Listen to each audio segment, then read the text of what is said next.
Hello and welcome to On Tour with Sport 24. I'm Emma Saunders and this is Sport 24's very own pocket guide to what makes a city a sporting city.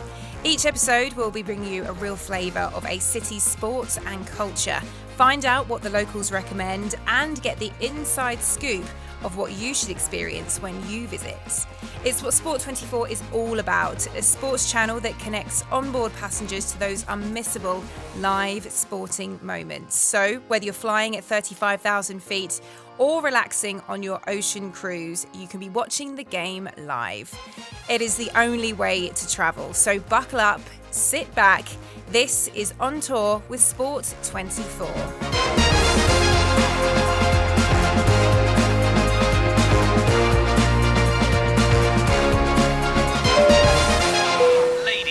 Gentlemen, on behalf of Sport 24, we'd like to welcome you to Sydney. And welcome back. We are back with a bang, it would seem. We're not just audio anymore. We've gone visual as well. Season 2, we have stepped it up a gear, haven't we? So you won't just be hearing the dulcet tones of our TikTok travel extraordinaire, Rob Adcock. You can see him in his blue cardigan now as well. What a massive disappointment for everyone involved. No, you're fitting in with the theme of the studio. As you say, we've stepped it up really across the board here. We've got the Australian bun team because today we are talking all things Sydney, which we can't wait for. But just looking at the general picture, Rob, we've had a brilliant season 1, haven't we? We've been here, there and everywhere. And yeah, season 2 off with a bang, going to the other side of the world. I'm looking forward to it. It should be good. Out of all the places that I've been to in Australia, and we obviously, by no means do we have favourites on Sport 24. We treat all of the cities, the sporting cities, completely equally. I think this might be my favourite city. I know, I was looking at it thinking you've got the yacht-studded harbour, you've got, the Sydney Harbour Bridge, the Opera House, all these iconic landmarks, all the culture around the cafes and restaurants. It's not going to be a hard sell, this one, I don't think, is it? Definitely not. It's one of those things where wherever you listen to this now, if you turn to the person next to you and said Australia, the first thing they would say are the landmarks that are in this city. And that is the one that whenever you think of Australia, that's the reason why it's the best one to talk about. I think Melbourne set the bar pretty high, didn't it, when it comes to Australia and what sporting cities have to offer there. But for Sydney, you've been, haven't you? In fact, we both have, although I'm not sure my memories is something we can really draw on because I was only about 8 or 9 years old and it was a long time ago. You've been a little bit more recently though, haven't you? So what are your standout memories of your time in Sydney? So Sydney was always a special and important place to me because my mum, growing up, always talked about wanting to visit Australia. She would go on about it all the time. And anytime you think about Australia, you think about Sydney, you think about the Harbour Bridge, you think about the Opera House and all that kind of stuff. So I remember as soon as we landed in Sydney, the beeline we made was straight to those places because it is, when people say, oh, it's an iconic thing and you go, oh, yeah, right, fair enough. But this is one of those things that is the thing you think of the entire country as big as Australia as well. So for me, the reason why I say Sydney is my favourite place in Australia is the fact that when you think of all the things that you can do when you're there, it's just amazing. Like the cafe culture, the bar culture, the sites that you can go and see, all the different areas you can be in an amazing city centre 1 minute and then next you can be at like a world famous beach, the surfing. There's just too many good things to talk about, which obviously makes it fantastic for a podcast. Yeah, it's a shame we're limited on time because as you've alluded to there's an awful lot to get into with Sydney and you've touched on there. It's got this really rich history of sport, hasn't it? When you look back, they hosted the 2000 Summer Olympics, the 2003 Rugby World Cup final, the 2023 FIFA Women's World Cup final more recently. You've touched on the surfing, netball's pretty big out there, cricket, NRL, the list goes on, doesn't it? The thing as well that I think about Sydney that makes it a properly iconic sporting city is how much sport is integrated into everyday life. Like if you're driving around, me and my mate Chimino, hello, Lee, if you're listening, we did a thing where the classic, flew into Sydney, picked up a camper van and drove from Sydney to Melbourne. And when people say, oh, it's a sporting city and people talk about how many people go to attend these like world famous stadiums, but it's like you listen to the radio station and the people that are presenting, they're talking about sport. It's not just like something that's happening. It's so integrated into the culture. And you go on a night out, it's a great night out, Sydney, from my experience. But like these bars that just got screens everywhere. A bit like New York, do you know, when you go in a proper sports bar? That's what my experience was like in Sydney. And it was just every time you switched the radio on, the news bulletin would happen, and the sport bulletin would be on, it'd be like the same length as the news bulletin. And it was just properly obsessed with sport.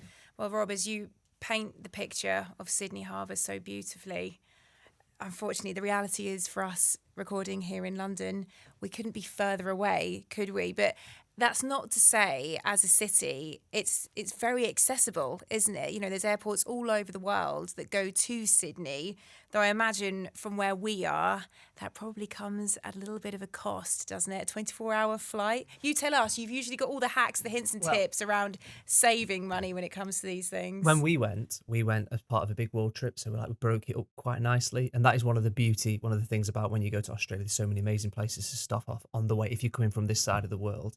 And when we talk about what that's going to be like, obviously, you don't need to worry about how long the flight's going to be because you've got Sport 24 with you all that time. So you can watch all the live sport that you could ever want. Can I let you into a little bit of a secret, which you might judge me on just a tiny bit? So earlier this year, I was on a cruise liner for the first time ever. And do you know when you go on something new for the first time and you're looking for something that's quite familiar, thinking, what am I going to do? If you've never done it before, you're always kind of looking for those little bits of home comforts. Yeah. I came around the corner. Big TV screen showing Sport 24. Spa, home from home. My face lit up. I was sending photographs to everyone, and I was like, look, Sport 24. Never mind the sparkling sea and the sunshine out the window. Don't worry about that. Sport 24. That's all you need. Well, we'll have plenty more from our trusty TikToker Rob shortly. But in addition to Rob's trusty travel hints and tips, we are delighted to say that we're joined for this episode by sports broadcaster and Sydney native Danika Mason. Danika, thank you so much for your time. G'day, I should say. How's it going? Thanks for having me on. I have to say I like the decorations in the background. You make me feel really at home. There is literally no expense spent. I'm glad you could feel at home. Well, it's great to have you on. As I said there out loud, sports broadcaster, Sydney native. I mean, that to me translates as living the dream, right? It pretty much is. I mean, I don't feel like work is actually work. I actually wake up in the morning. I'm very lucky in the fact that especially game days, you wake up and you're sort of excited to get on whatever plane you're going on or get to whatever ground you're going to.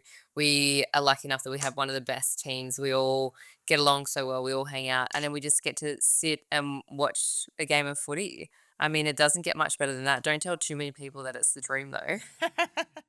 Well, let's start with the sport that really lights up Sydney during the winter, and that is the Big Bash League. So 2 of the 8 teams are based in the city, both Sydney Sixers and Sydney Thunder.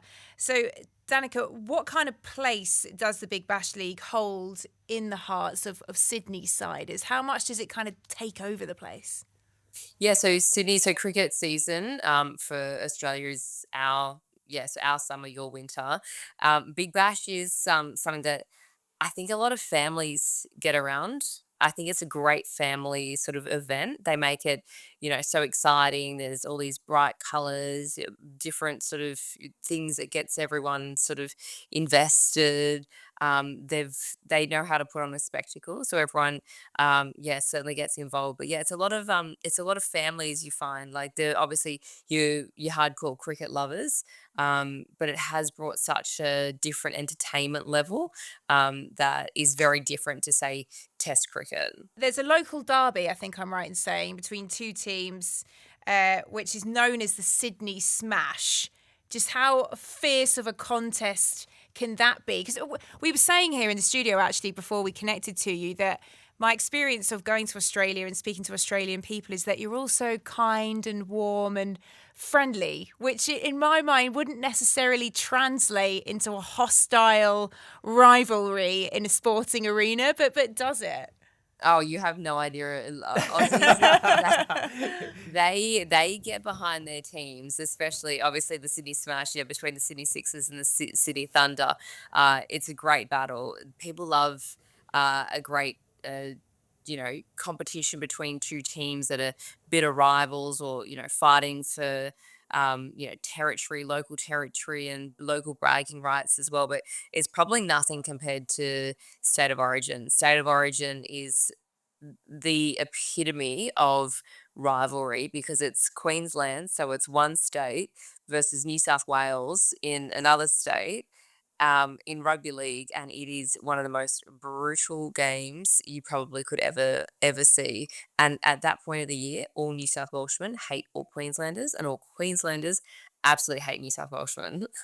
So, for anyone listening to this that is coming to Sydney and is timing their trip with the Big Bash League season and thinking, right, I want a slice of this action, I suppose they've got a choice then really between Sydney Cricket Ground and Sydney Showground Stadium. Is that right? And how easy is it to get tickets? Is it something that is quite accessible? Yeah, it's certainly. You can easily get tickets. And I'm pretty sure they do some good deals for families as well. So if you're getting, a bit of a group together and stuff. But SCG for me, I love the SCG. There's such a, there's not a lot of sporting grounds that you walk out onto the field or the pitch and, when you get just the history of a certain sporting ground that I've experienced that the first time I ever walked out of the SCG. You just know how special it is. It's got the old members stand still there. Then they've got the new area, and it's just been such an instrumental ground in so many major sporting moments. And it's also great, like location wise. You've got restaurants, you've got bars. That's a good time. I'd definitely be going to the SCG. Okay, so Big Bash League, noted. Anyone listening to this coming to Sydney, make sure you have that on your to-do list to get to one of those stadiums and check out the cricket. Right, more from Danika shortly, but Rob, you've been busy doing your research, haven't you? As in every episode, we want to give you, the listener, the best tips about our chosen city, all in one handy list. So whether that be places to grab a bite to eat or simply somewhere that you just have to visit. It is time for our Sydney Tourist Top 5. I'm a bit concerned now, Emma, because obviously, as we know, this is series 2 of this podcast, whereas before it wasn't as visual as it can be now. I appreciate there be people that would just be listening to this, whereas now the pressure I get when I feel I've got Danika's eyes burning in the back of my head if I say something that is incorrect, the pressure is very much on. Right, so whenever you go to Sydney, as we've said throughout this podcast, the fact is at some point you're going to go and see the Opera House and you're going to go and see the Harbour Bridge. That's just going to happen. If you go to Sydney and you don't do those, what are you doing? It's like going to New York and not seeing the Brooklyn Bridge and all that kind of stuff. It's big moments. So I'm going to give you the first two are some activities to do around there, okay? Number 1 is the Manly Ferry, okay? I'm pausing just to see if I'm getting a nod. That's yes, seal of approval, good I think. seal of approval, right? So the Manly Ferry is going to give you a really good view of both the Harbour Bridge and the Opera House. So you can jump on there, and it takes you. It's a ferry, as you would expect, that takes you into Sydney Harbour. So you can get those amazing views. If you've ever been on Instagram or TikTok and you see those people that are on a ferry and you get that amazing view, that is going to be on here. Now, while you're down that way, you can climb the Harbour Bridge. Is that something you've done, Danika? Yes, I have. I actually was lucky enough to do it before. I'm pretty sure it was actually for a Cricket World Cup launch. And I climbed it with, I don't know whether you guys, Michael Clark, one of the former Australian cricketers. And I can't remember who else was up there. But yeah, I was absolutely, are we allowed to swear on this podcast? You were scared, were you? Yeah. Is that where this is going? Very scared. Yeah. Bit of a name drop, but we'll let you off because that is a decent. Yes, it's one done the we'll let you bridge off. in Yes. style, Rob. Yeah, Where are you exactly. taking this next? Or you can kayak underneath it. So that's my tip number 1 on the tourist top 5. Yes, that is the kind of positivity that we It's like. a strong start. Yeah. Number 2 for me is you've got to make sure if you're going to go there, you've got to go around and you've got to get some really nice photographs. So you've been underneath it, you've been on the Manly Ferry. Now you want somewhere that's got that perfect sunset photograph, right? So what I'm going to say to you is Observation Hill at sunset. Take yourself a little picnic, a couple of schooners, if you will. Am I right, Danika? Yes, that's a good point. See, I know all the lingo. Go down there at sunset. That looks perfect. The other places, and forgive me for butchering this pronunciation, but if you've listened to any of these podcasts, you'll know that we are liable to that. Linguistics is not your strong point. Yeah, at some point. It's the Stoke-on-Trent in me. Mrs. Manikiri's Point.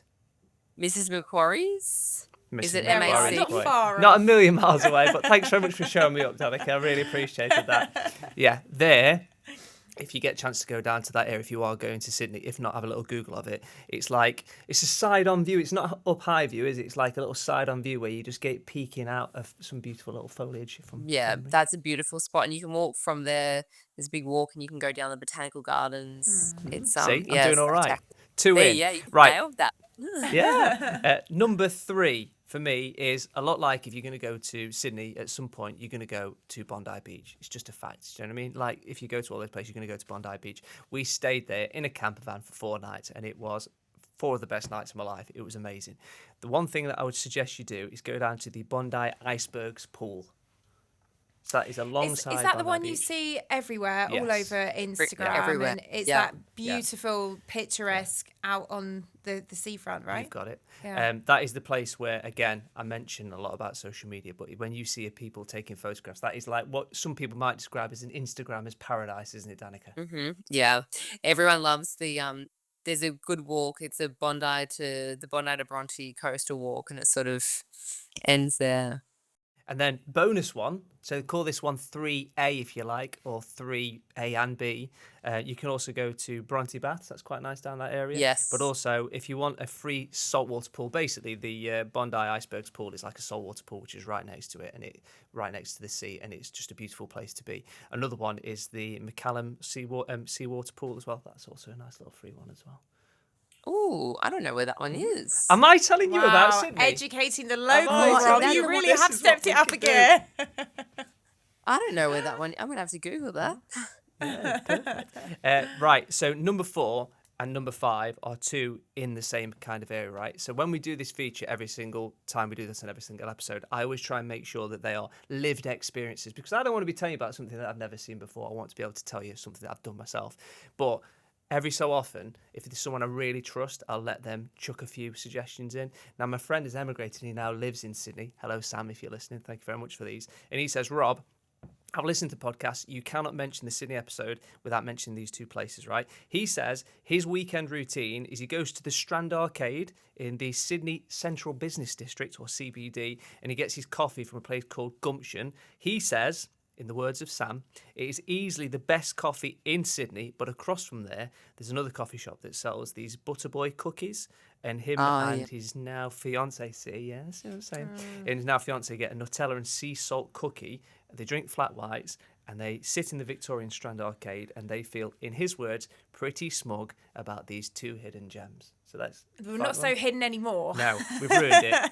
And then number 5 for me is Shorty's Golf. Lots of fun. It's a par. Let me try and work this one out. It's a par 3 pitch and putt. It's in the northern beaches of Sydney. It's just a great place to have a game of golf. Fantastic. And those are your tourist top 5.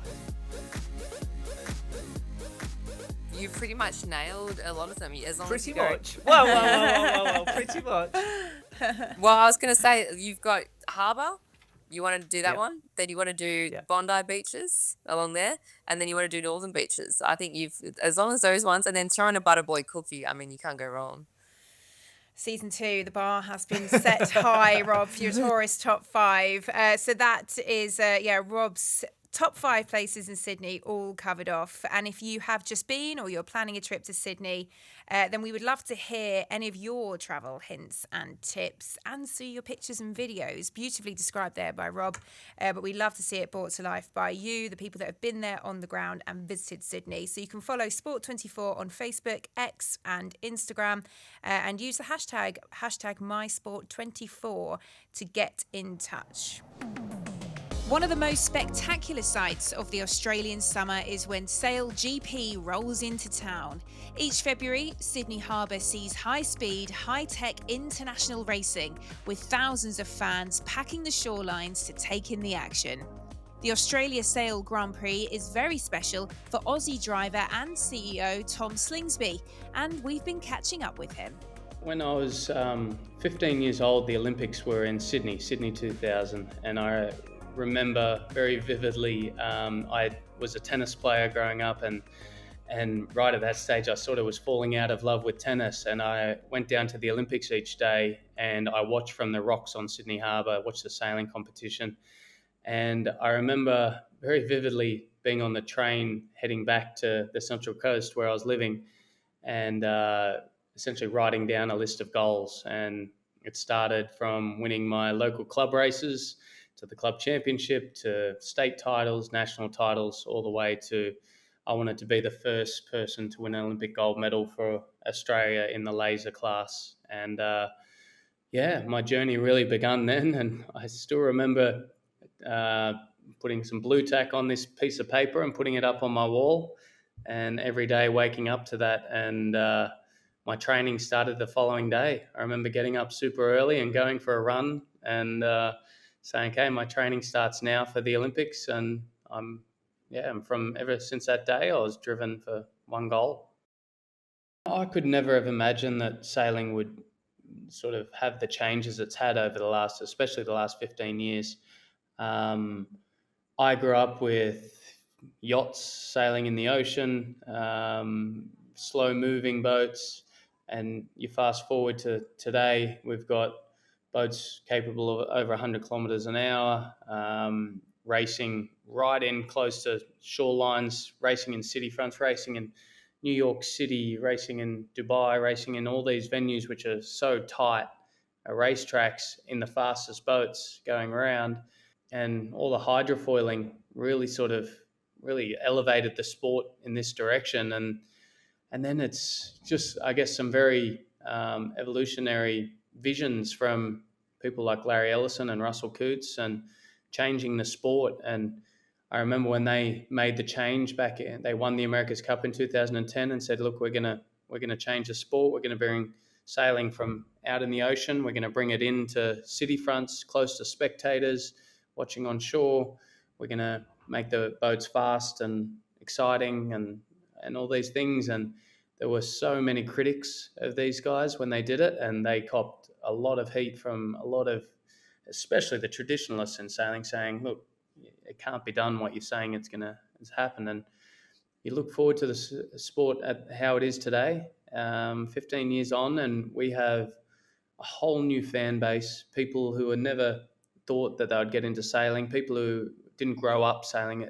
Essentially in the past, people who were born into sailing and had that sailing heritage were our fans, and it was just a sailing fan. Now we have so many sport fans, especially racing fans. We have a lot of fans that have converted from motorsport and things like that. And then I guess we're also getting the extreme sports fans as well as the original sailing fans. And I'm sort of privy to, I guess, some of the broadcast numbers and things like that, and just seeing the growth and how the sport is on the up right now. It's a testament to the changes that Russell Coutts and Larry Ellison did 15 years ago, and now we're really seeing the benefit of that with SailGP and how much momentum it's getting.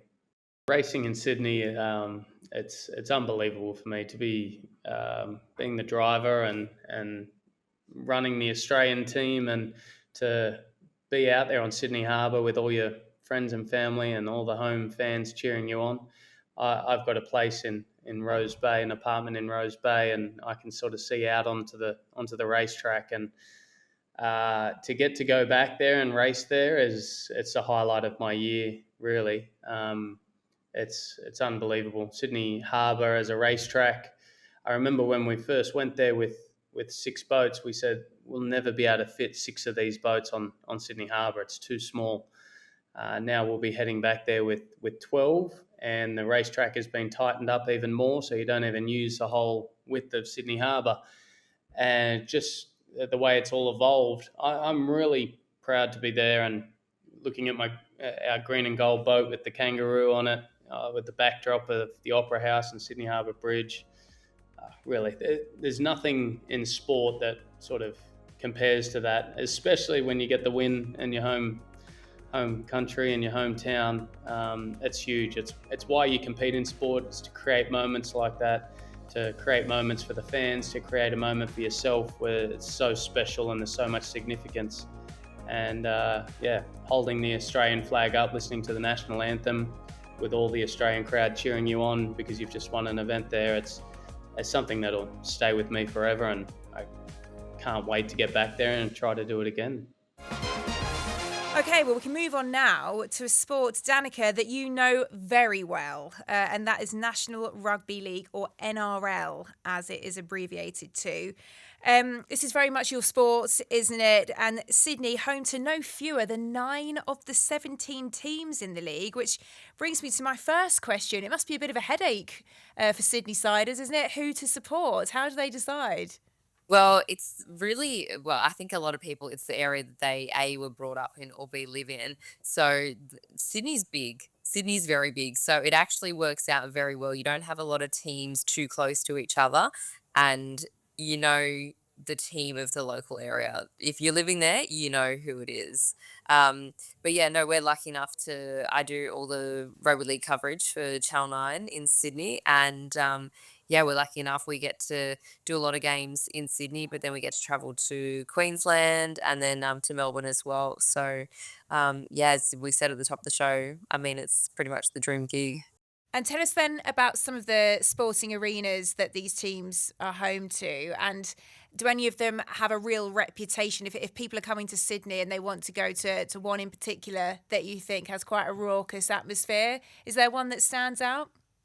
Yeah, there's a few. So there are two sort of styles of stadiums that we have in Australia. You've got your really big ones, your sort of newer ones, your ones that can hold a really big crowd. And then you've got suburban grounds. Suburban grounds are sort of the heartland of rugby league. So they're smaller grounds, but they are grounds that you've still got standing room on the hill that, people can absolutely just be packed to the rafters. So there are grounds that they call them sort of, there's one ground in Manly, so on the Northern Beaches, the Seagulls, that's their home ground.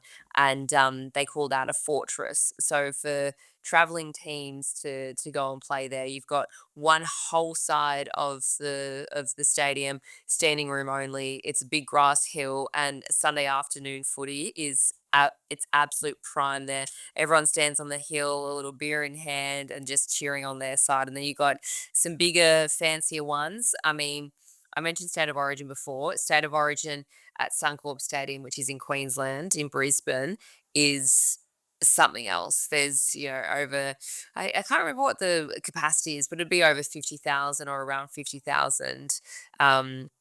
And the way that that stadium is built, the sound just echoes around the entire place. And when you've got such a big game happening there, you can just feel, you get actual goosebumps on your skin from it. And then, yeah, we've got a number of sort of different stadiums all around the city. But yeah, there's a real a suburban feel at so many of them. And the home teams love playing there because they often do play so well there. With one of the teams, Penrith Panthers, their home ground record is unbelievable because they get a sellout crowd pretty much every single game. Our season will kickstart in Las Vegas. So we have this new thing that was brought in last year. Actually, there's a Super League team coming. Warrington, they'll be over there. Actually, I should check I can't remember who they're playing. But we begin our season in Las Vegas. So we call it round zero. It's a 5-year deal that the NRL's committed to with to have their first round there every single year. So we've got there's 4 games there. So 2 NRL games, 1 Super League game, and then 1 women's game as well. And then that'll be the first weekend of March. And then after that, we then go into the sort of like regular season from there on out, and then finish up grand finals the first Sunday of October. Of course, if you want to listen to the episode all about Las Vegas, Danica, before you go, you're more than welcome to. That's a Sport 24 City. We do not miss an opportunity for promotion on this podcast. You guys should do the podcast in Las Vegas. Oh, there we Yeah, why go. not? Say Give it it a louder go. for our production Give it a team, go. will you? Give That it a sounds go. like We'll a meet you. brilliant idea. Yes. 5 of the 10 teams from the NRL Women's Premiership also come from Sydney as well. Have you noticed a real growth in that side of the game? Yeah, massive growth. There's you see the crowd growing more and more each time. You mentioned tickets before. Tickets are it is pretty. There's a lot of games that it can be quite easy to get some tickets for. Some games when they're top of the table clashes and stuff, you have to get in early. But for the women's game, it's great because you see so many young girls going and supporting these absolute superstars who play women's rugby league. Yeah, it's so great to see. It's so great to see the game growing. And they've actually just announced as well that we have this weekend, sort of earlier on in the season, a couple of months in, called Magic Round, where every team goes and plays it in one city. So you've got the entire competition playing at the one ground over the whole weekend. And they've just announced that the NRLW will be doing that. So you'll have every single team playing at one of the regional stadiums for an entire weekend. So it's great. You can buy a ticket for the whole weekend and go to game after game after game. And take us inside a normal match day. Obviously, as a broadcaster, you see it completely differently now. I appreciate you're probably hours there before and you're rehearsing, but for a fan, for someone listening to this who wants to get involved, watch a little bit of NRL, is it like NFL? Do you get the equivalent of tailgating? What time are the matches? Because presumably, I mean, it gets so hot, doesn't it, in Sydney? Are they played in the evening? How does it all work? What's a typical day like for a fan? So so our season is March to October. So you sort of, it's the middle of the season is winter. But when you get games, early on games in the season and then later on games in the season, you do start to get hotter days, and especially depending on location as well. If you're playing an early game in the season and you're somewhere in far north Queensland like Townsville, it is so hot and sweaty that we've had games. We've actually done one game in Darwin, so that's in the Northern Territory, and that humidity is about 80-something%. I think the day that we landed, it was about 32 degrees in the morning, and then it just sort of creeped up from there. And we had some of my male colleagues were in white long sleeve shirts that were actually see-through because they had sweated so much in them. And it was absolutely diabolical. We obviously, like, we get hair and makeup. My makeup's just going straight off my face and sweat. Melting. But no, it's funny that you see the players out there and I'm thinking, I don't know how they're doing it. And what about, for the fan side of things, do you know what their experience would be like? Do people gather in bars? Yes. Is it more of a picnic barbecue situation? So it's nothing like tailgating in the US. I think our laws are a little bit tighter with drinking outdoors, but so it depends on where the game is. So there are some grounds that they're very close to different pubs and whatnot. There's one of the grounds which is probably closest to me, Allianz Stadium. That's in sort of, you mentioned you've been to Bondi before. That's sort of Bondi territory. That's where the Roosters, that's their home ground that they play at. And around there, Paddington, you've got just pub after pub after pub. And on a big game, those pubs, they're pretty well full for a number of hours beforehand, and then everyone sort of makes their way to the game. But then you've got some grounds that might not have that a lot of restaurants or pubs in walking distance, but people sort of gather around and sort of make their way to the game. It's different when it's a day game to a night game, but you've got one ground in Sydney, which is one of my favourite grounds, at Leichhardt Oval, and it actually backs onto, there's a few houses, and every time that there's a game there, you see whoever owns the house has invited some friends over, and they all sit on the balcony with some drinks in hand, some food around, and watch the game from their balcony overlooking the oval. Now, if you think of NRL and Sydney, there is just one man that you think of, and he's a bit of a living legend. James Tedesco is the captain of Sydney Roosters, has also played for West Tigers in the area as well. And I'm delighted to say that James, or Teddy, joins us now. How are you, mate? You good? Hey, Rob. Thanks for having me. Yeah, all good, mate. How are you? I'm very well, thank you very much. I feel bad there because I started by saying a bit of a living legend when I would say an absolute living legend. So will you forgive me before we even start? No, I wouldn't say that about myself, mate. I'm doing my best. One of the things I find interesting is the popularity of the NRL, not only in Australia, but specifically in Sydney, because it's massive, isn't it? Yeah, it's probably in Sydney and New South Wales, it's probably the number one sport, rugby league. I mean, in Australia, we have AFL, which is our national sport, and that's probably more popular around the whole of Australia, in Perth, Adelaide and Melbourne, but definitely in Sydney and Queensland. rugby league is the number one sport. That's why we have our rivalry, our state of origin throughout the year of 3 games. And New South Wales versus Queensland, that's the biggest ratings, biggest attendance that we have for a rugby league game every year. So, we get 80,000 to a game. There's, 4 or 5 million watching those 3 games. So I played in 24 of those, 23 of those. That was definitely a highlight of my career. And rugby league is just so popular here. And you can tell if you walk around the streets, everyone just wants to say hello and get an autograph or get a photo. So yeah, it's pretty cool. That's something that Danika mentioned as well. It feels like, and it sounds like it's something that literally it feels like the eyes of the world are watching that match. It does, yeah. It's high pressure situations. They're the media, it's all everyone's talking about in the media, your friends, your family, everyone's just talking about that one game. It's a big build up to it. There's a lot of expectation, a lot of pressure. I captained New South Wales for about 3 years, and there's a lot of expectation and pressure. But that's why we play the game. That's why I dreamt of as a kid to play for New South Wales, and I got the opportunity to captain them, which was a dream come true, and I loved every minute of it.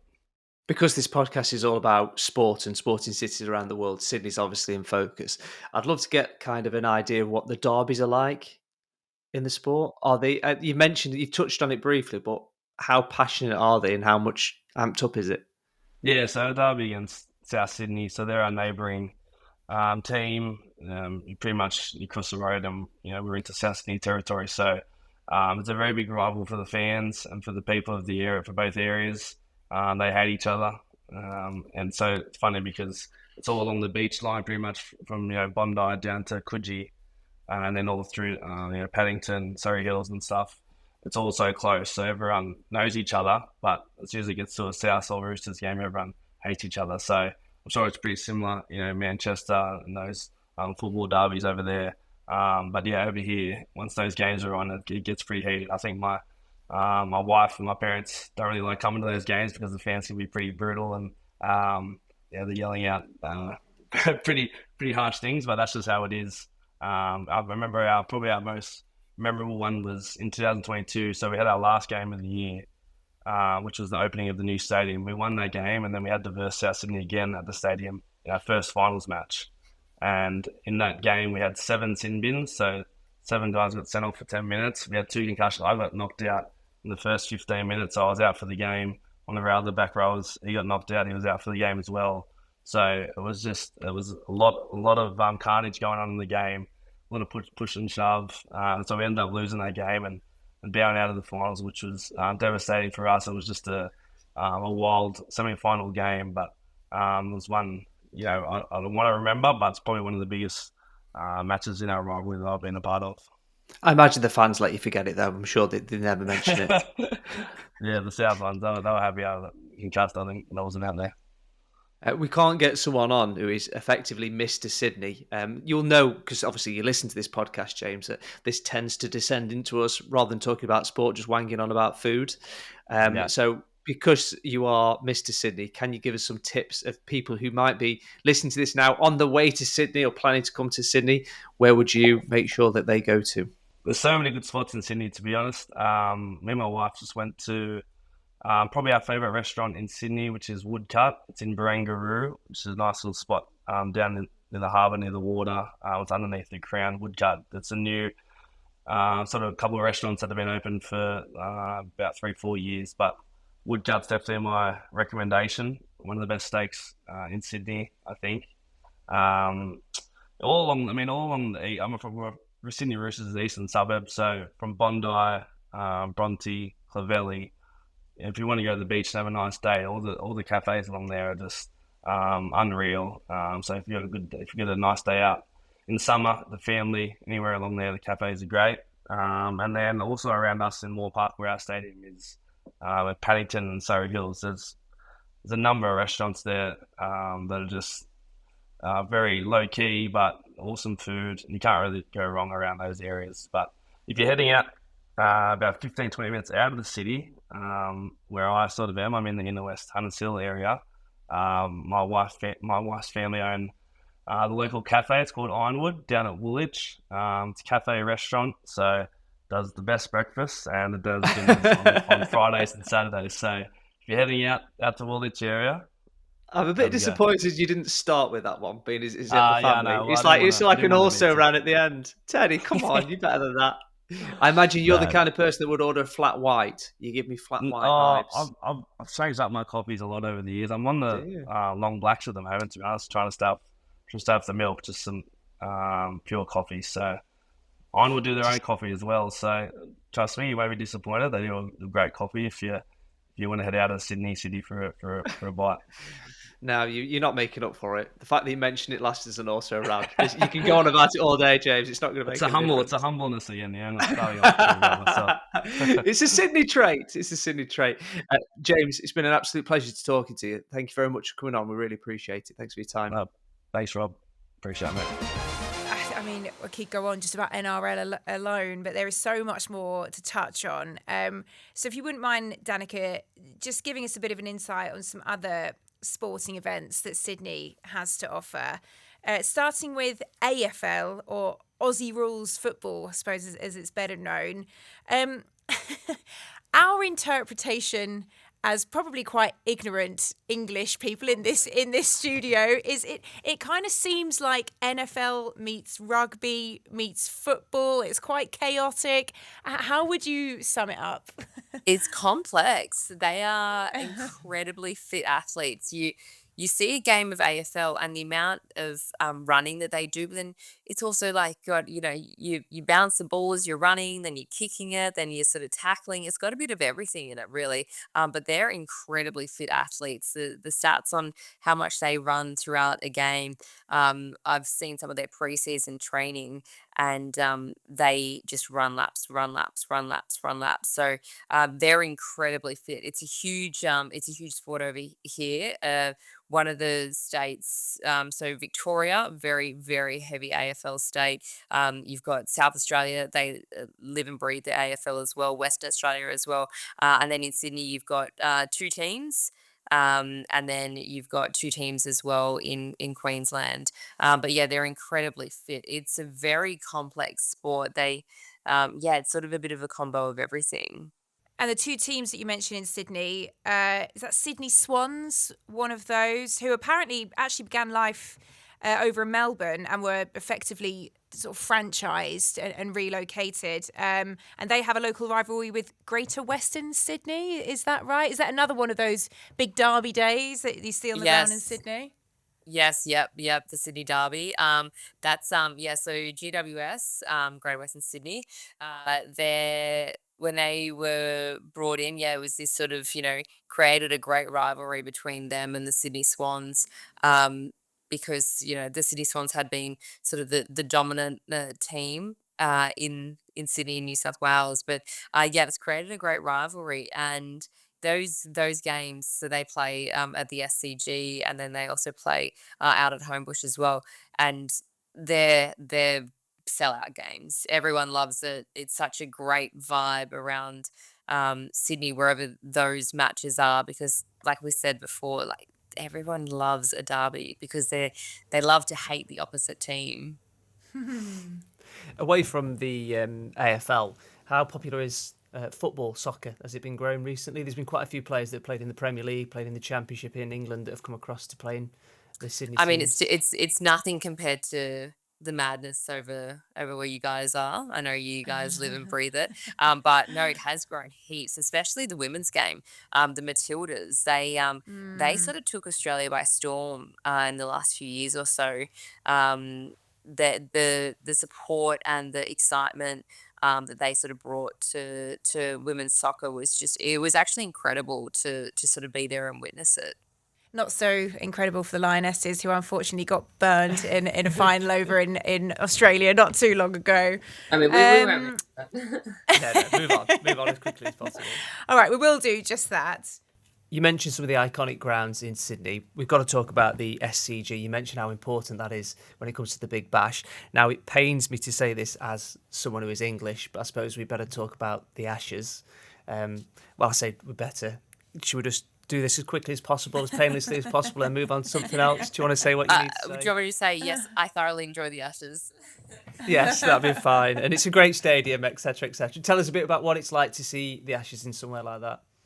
The Ashes is just it's the epitome. It's the epitome of cricket. I mean, you you know, some years there's a bit of a build up to it, and you think, oh, okay, maybe this one's not going to be as entertaining, and then just something happens, and then something else happens, and then something else happens, and there's a huge rivalry um, between the two teams. Yeah, the Ashes is something special, and it's something that sort of gets the whole nation talking about one thing. The difference with some other sports, it's very state centric, whereas the Ashes cricket sort of, I guess the whole country sort of really gets behind it.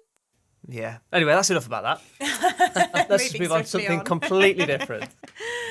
So when we talk about the amazing beaches that Sydney's got to offer, we've got to talk about surfing and the things that come with that. For you, is there anyone we should look out for? Is there anywhere we should go if we just want to go and watch a little bit of surfing while we're down in Sydney? Yeah, I actually, I would say Maroubra Beach. So a few beaches down from Bondi.